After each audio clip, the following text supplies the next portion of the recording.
क्या नाम है उसका? आकाश नाम है बड़ी बेटी का उसका नंबर अपने पास जोड़ी रिश्तेदार को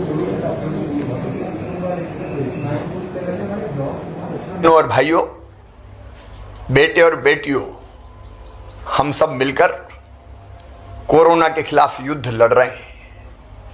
राहत की बात यह है कि अब लगातार पॉजिटिविटी रेट कम होता चला जा रहा है। 22 अप्रैल को पॉजिटिविटी रेट जहाँ 24.29% था, ये घटते घटते आज 25 अप्रैल को 23.01% हो गया।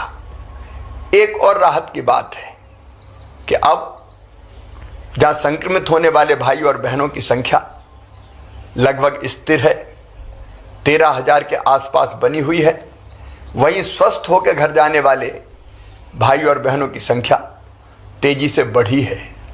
19 अप्रैल को ये संख्या 6,836 थी, 25 अप्रैल को बढ़ के 11,324 हो गई। लगातार स्वस्थ होने वालों की संख्या बढ़ रही है, रिकवरी रेट हमारा बढ़ता चला जा रहा है, लेकिन अभी लंबी लड़ाई बाकी है।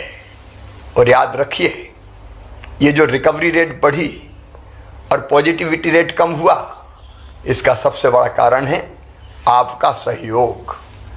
कोरोना कर्फ्यू, कोरोना से लड़ाई घर के बाहर निकल के नहीं जीती जा सकती। कोरोना से लड़ाई हम घर पर रहकर ही जीत सकते हैं। हम घर पर रहे, इसलिए संक्रमण की दर अब घटती और है। आप सबसे मैं निवेदन करना चाहता हूं, ये सहयोग लगातार आवश्यक है। धैर्य और संयम से हमको इस लड़ाई को लड़ते रहना है। मेरी प्रार्थना है कि हमारे गांव में अगर किसी मोहल्ले में कुछ घरों में संक्रमण है तो एक माइक्रो कंटेनमेंट एरिया बना दीजिए। उस इलाके को अलग करके वहां रहने वाले भाई बहनों की आवश्यकता हम घरों में पूरी कर देंगे, लेकिन वो वहां से बाहर ना निकले, ताकि संक्रमण को फैलने से हम रोक सकें। अगर हमारे शहर में किसी कॉलोनी में किसी मोहल्ले में संक्रमित भाइयों और बहनों की संख्या ज़्यादा है तो वहाँ माइक्रो कंटेनमेंट एरिया बना के, मतलब उतने इलाके को कंटेन करके हम संक्रमण को बाहर फैलने से रोक दें। ये सहयोग अत्यंत आवश्यक है और इसलिए अब माइक्रो कंटेनमेंट एरिया बनाने की नीति भी इस लड़ाई में हमने सम्मिलित की है। मेरे प्रिय बहनों और भाइयों, जब हमारा कोई परिजन संक्रमित होता है तो मन में तकलीफ और व्यथा होना बहुत स्वाभाविक है, लेकिन कई बार ये देखा गया है कि बड़ी संख्या में पॉजिटिव पेशेंट के साथ परिजन अस्पताल आते हैं। मैं आपसे निवेदन करना चाहता हूँ, इसके कारण एक और आप स्वयं संक्रमित हो जाते हैं तो आप खुद का भी नुकसान करते हैं, और आप संक्रमित हो गए तो फिर आपके परिजन की देखभाल कौन करेगा। और इसलिए मैं निवेदन करना चाहता हूं कि किसी का आना परिजन के साथ आवश्यक है तो कोरोना गाइडलाइन का पालन करते हुए आए, ज़्यादा संख्या में लोग बिल्कुल ना आए, और अस्पताल में तो संक्रमित को भर्ती करवाने के बाद वार्ड में कतई ना जाएं, बिल्कुल ना जाएं। आप अगर कोरोना पॉजिटिव पेशेंट्स के वार्ड में अंदर जाएंगे तो आप स्वयं संक्रमित हो जाएंगे। इससे संकट और बढ़ेगा और गहराएगा। इस समय हमको संक्रमण बढ़ाने में योगदान नहीं करना, संक्रमण रोकने में योगदान करना है। हर संभव प्रयास हम कर रहे हैं व्यवस्थाएं बनाने का। कई बार जब बड़ी संख्या में संक्रमित भाई बहन आते हैं तो व्यवस्थाएं छोटी पड़ने लगती है, तकलीफें स्वाभाविक है, मेरा मन भी बहुत व्यथित होता है, लेकिन इसके बावजूद हम पूरी ताकत से व्यवस्था बनाने में लगे हुए हैं। ऑक्सीजन की आपूर्ति लगातार बनी रहे और बढ़ती रहे, इसका हर संभव प्रयास जारी है। माननीय प्रधानमंत्री जी का, भारत सरकार का इसमें पूरा सहयोग मिल रहा है। अब तो वायुसेना के विमानों से खाली टैंकरों को गंतव्य तक भेजा जा रहा है, जामनगर हो या दूसरे स्थान हो, ताकि वहाँ पहुँच जाए, जल्दी समय बचे और वहाँ से भर के फिर बाय रोड आ जाए। रेमडेसिविर इंजेक्शन उपलब्ध कराने के हर संभव प्रयास जारी है। ऑक्सीजन रेल से भी आए, इसकी व्यवस्था भी हमने की है।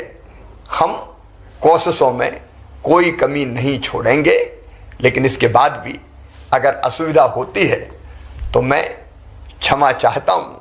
कोई कसर व्यवस्था बनाने में नहीं छोड़ेंगे। हम सब मिलकर लड़ेंगे और इस लड़ाई को जीतेंगे। एक तरफ जहां हम सब मिलकर महामारी से लड़ रहे हैं, वहीं दूसरी तरफ इन कठिनाइयों वाले समय में आपका जहान भी चलता रहे, इसकी कोशिशें भी हम लगातार कर रहे हैं।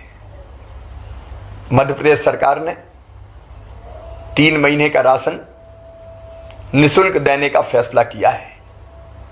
माननीय प्रधानमंत्री जी ने, भारत सरकार ने भी 2 महीने का राशन मई और जून का निःशुल्क देने का फैसला किया है।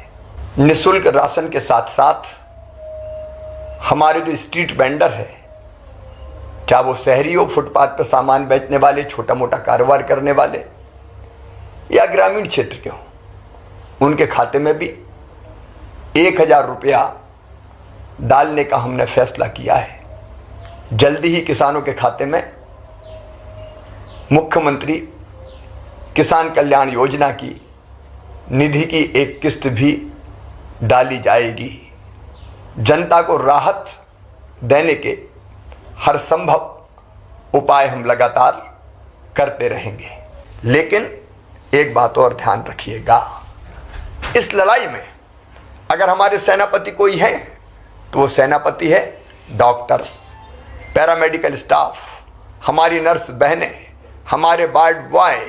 ये अपनी जान हथेली पे रख के, अपनी जान जोखिम में डाल के ये इस लड़ाई को लड़ रहे हैं। इनका सम्मान कीजिए, इनका मनोबल बढ़ाइए, इनकी हिम्मत बढ़ाइए, इनका हौसला बढ़ाइए, ताकि दुगने उत्साह से ये आपकी सेवा में लगे, संक्रमितों को स्वस्थ कर सकें। इनके साथ अशोभनीय व्यवहार कतई नहीं होना चाहिए। आइए मेरे बहनों और भाइयों, मिलके हम इस लड़ाई को लड़ें। मेरा विश्वास है कि जो रणनीति हमने बनाई है उस पर अगर हम ठीक ढंग से चलते रहे तो निश्चित तौर पर कोरोना हारेगा, हम जीतेंगे। बहुत बहुत धन्यवाद।